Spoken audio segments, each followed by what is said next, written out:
हरिभक्तपरायण मल्लय्या नारायण बोगा महाराज प्रतिष्ठान सोलापूर व मार्कंडेय जनजागृती संघ सोलापूर आयोजित श्री क्षेत्र पंढरपूर येथे अखिल आंध्र साधू परिषदेचं 58वी महासभा सोमवार दिनांक 29 जानेवारी ते 31 जानेवारी 2024 रोजी श्री पराविद्यानंदगिरी माताजी अध्यक्ष अखिल आंध्र साधू परिषद यांच्या मार्गदर्शनाखाली अन्नदान सेवा कार्यक्रम व देणगी स्वरूपात स्वीकारले जातील।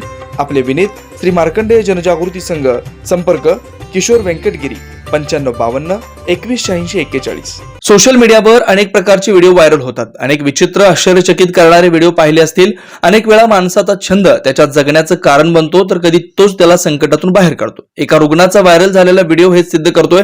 व्हिडिओमध्ये सर्जन त्याच्या ब्रेन ट्यूमरवर शस्त्रक्रिया करत असताना एक रुग्ण गिटार वाजवताना दिसतोय। शस्त्रक्रियेदरम्यान त्याचं गिटार वाजवणं विचित्र वाटेल, परंतु त्याच्या छंदामुळे शस्त्रक्रियेदरम्यान त्याचा मेंदू सक्रिय राहिला, जो शस्त्रक्रियेमध्ये उपयुक्त ठरला। सिल्व्हेस्टर कॉम्प्रिहेन्सिव्ह कॅन्सर सेंटरनं युट्यूबवर एक व्हिडिओ शेअर केलाय, ज्यामध्ये एक माणूस जागृत असताना ब्रेन ट्यूमरसाठी शस्त्रक्रिया करत असल्याचं दाखवलंय। व्हिडिओमध्ये गिटार वादक कॅनिओ टॉमी दरम्यान संगीत वाजवताना दिसत आहेत। संस्थेने लिहिलं की डॉक्टर रिकार्डो कोमोटर यांनी ख्रिश्चन नोलेनवर शस्त्रक्रिया केली। 18 डिसेंबर 2023 रोजी ही शस्त्रक्रिया झाली। संस्थेनं म्हटलं की मेंदूच्या शस्त्रक्रियेदरम्यान नोलनला जागृत राहणं महत्वाचं आहे, जेणेकरून डॉक्टर ट्यूमर काढताना त्याच्या शारीरिक क्षमतेचं मूल्यांकन आणि संरक्षण करू शकतील। व्हिडिओमध्ये सर्जन त्याची शस्त्रक्रिया करत असताना नोलन त्याच्या गिटारवर एक धून वाजवताना दिसतोय।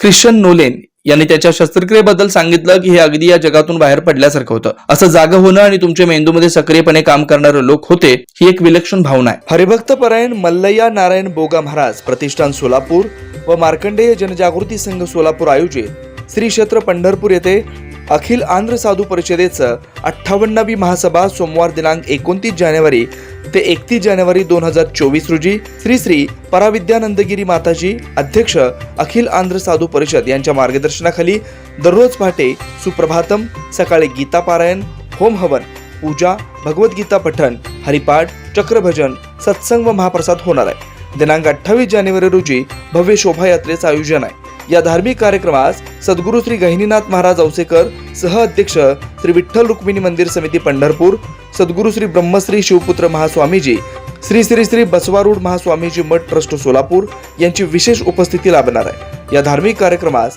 अन्नदान सेवा कार्यक्रम व देणगी स्वरूपात स्वीकारले जातील। आपले विनीत श्री मार्कंडेय जनजागृती संघ संपर्क किशोर वेंकटगिरी 9552 2186 41।